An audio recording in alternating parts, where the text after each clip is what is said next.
কুণ্ড কথার অর্থ হলো এ পুল অফ এনার্জি। এই এনার্জি আমাদের মূলাধারে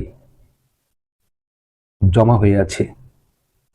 এই এনার্জিকে যদি আমরা জাগ্রত করতে পারি, আমরা যদি আমাদের মানব জীবনে ব্যবহার করতে পারি, পরিপূর্ণরূপে ব্যবহার, তাহলে একজন মানুষ তার চেতন সত্তার আমূল পরিবর্তন ঘটাতে পারে। তার জীবনের ডাইমেনশন, তার জীবনের আসপেক্ট একটা মুহূর্তে বদলে যেতে পারে এবং সে সেই আসপেক্টে পৌঁছাবে, জীবনের সেই ডাইমেনশনে পৌঁছাবে যেখান থেকে সে একটা চেতনময় বিশ্বকে উপলব্ধি করতে পারবে।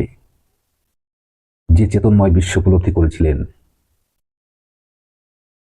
জেসাস, গৌতম বুদ্ধা, হজরত মোহাম্মদ, রামকৃষ্ণ পরমহংস, রবীন্দ্রনাথ টেগর, লাও তাজু, জরাথুস্টা, স্বামী বিবেকানন্দ, অতীশ দীপঙ্কর, এমন বহু মানুষ।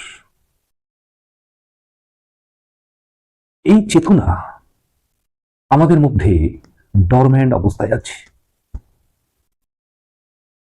পোটেনশিয়াল এনার্জি কুণ্ড শক্তি আকারে ডরম্যান্ট অবস্থায় আছে, তাকে জাগ্রত করতে হবে।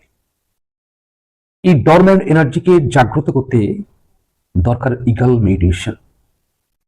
ইগল ট্রান্সেন্ডেন্টাল মেডিটেশনের মধ্য দিয়ে এই ডরম্যান্ট এনার্জিকে অ্যাক্টিভ করে চেতনার বিকাশ ঘটানো সম্ভব।